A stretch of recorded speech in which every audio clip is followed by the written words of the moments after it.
Hello बच्चों, करते हैं हम lecture 2 pair of linear equations in 2 variables का।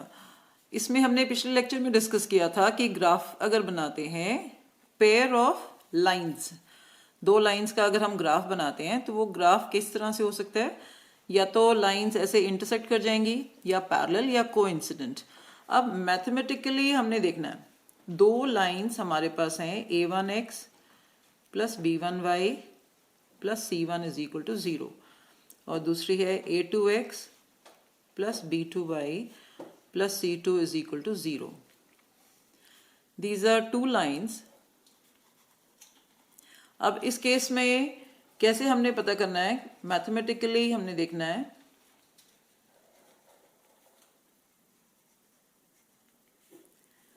लाइंस इंटरसेक्टिंग है या फिर पैरेलल या फिर कोइंसिडेंट। तो फर्स्ट हमने लेना है a1 जो है वो कोफिशिएंट ऑफ x, तो a1 कोफिशिएंट ऑफ x पहली लाइन में और b1 is coefficient of y और c1 is constant in first line. ऐसे ही same way in second line.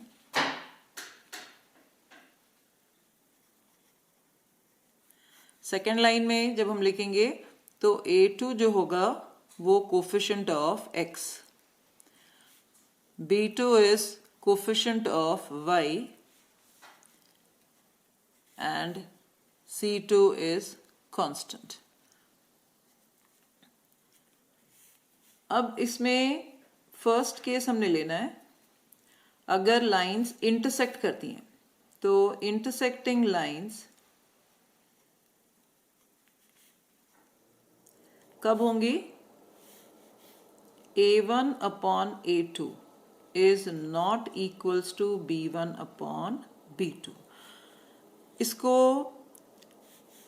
हम ऐसे भी बोल देते हैं यूनिक सॉल्यूशन।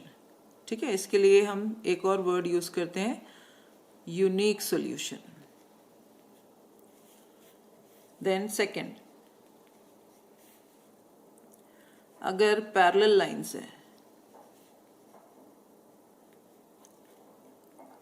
इफ कर देते हैं यहां पर, और पैरेलल लाइंस कब होती हैं, if a1 upon a2 is equal to b1 upon b2 is not equals to c1 upon c2। ये कंडीशन आ जाती है पैरेलल लाइंस की। देन पैरेलल लाइंस, जैसे हम ग्राफ अगर बनाए तो पैरेलल लाइंस ऐसे बनती है, तो ये कभी भी इंटरसेक्ट नहीं होती आपस में, तो इसीलिए इसको बोलते हैं इसका नो सॉल्यूशन। ये सॉल्यूशन वर्ड जैसे है। इसी तरह से तीसरा है कोइंसिडेंट लाइंस।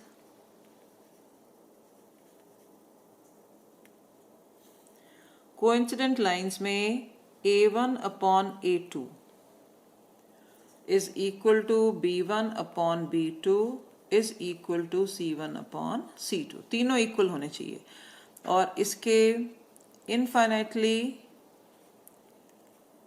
Many solutions. अब हम इसका एक एग्जाम्पल करते हैं।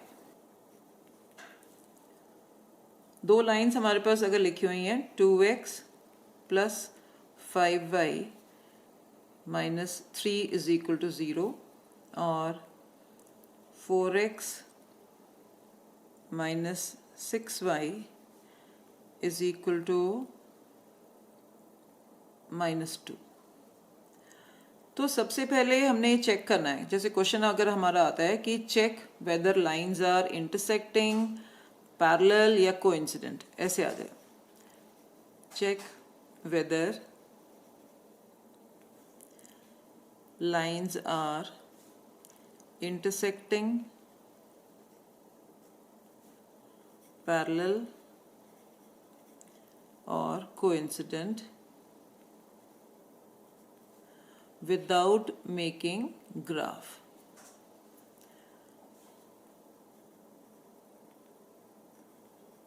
ग्राफ नहीं बनाना, तो हमने क्या करना है, सबसे पहले पहली लाइन के a1, b1 एंड c1 लेने हैं। जैसे क्या लिखा हमने a1, ये पहला x का कोफिशिएंट a1 होगा, दूसरा जो है वो y का कोफिशिएंट b1, ये c1।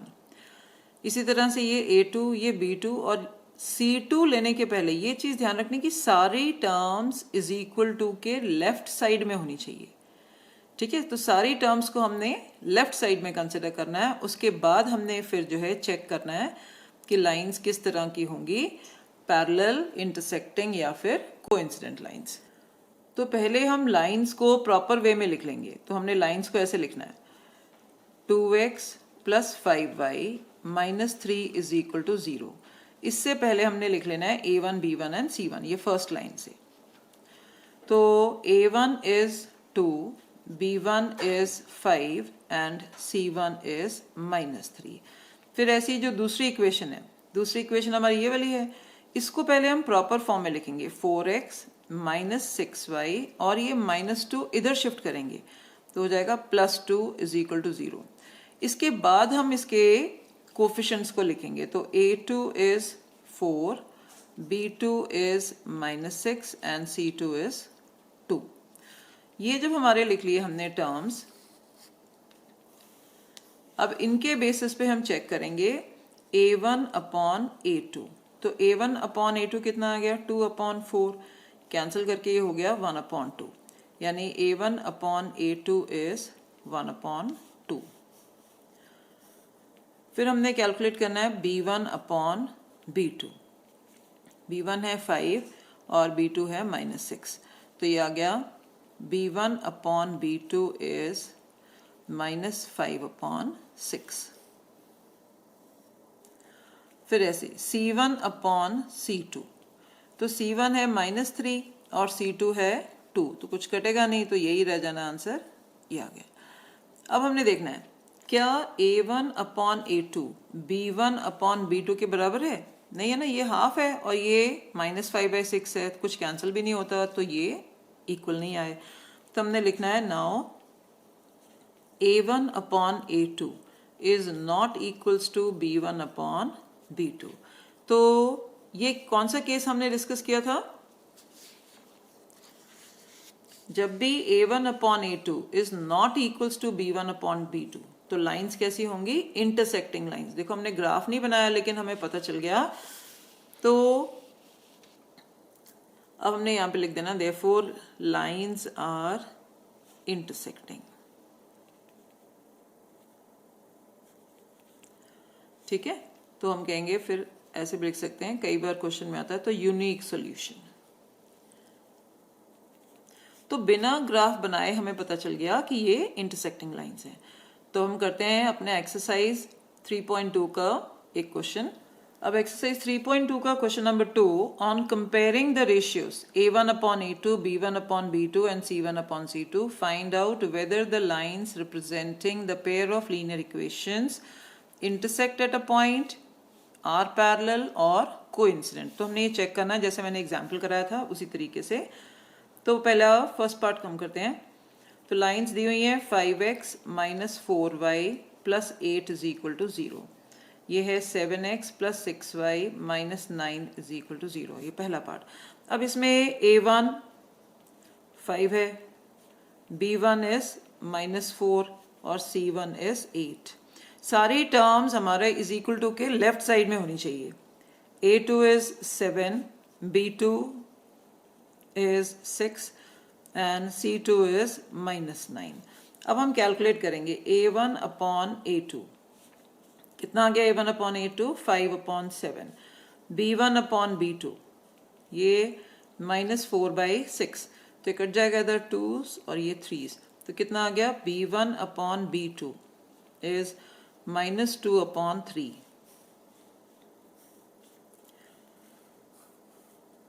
यहां तक कैलकुलेट करने के बाद हम ये देखेंगे कि ये तो दोनों इक्वल नहीं आ रहे, तो हमें c1 अपॉन c2 की ज़रूरत नहीं है यहाँ पे। ठीक है, उसको अगर लिख भी दोगे तो कोई गलती नहीं है, लेकिन क्योंकि यहाँ पे ही हमने देख लिया कि ये इक्वल नहीं है, तो हमने यहीं पे लिख देना है therefore a1 upon a2 is not equals to b1 upon b2। इसका मतलब है लाइंस कैसी होंगी, लाइंस आर इंटरसेक्टिंग। ये याद रखना है तुमने कि क्या रिलेशन है कि कौन से रेशियोज नहीं इक्वल, तो lines are intersecting at a point. ठीक है, अब इसका सेकेंड पार्ट।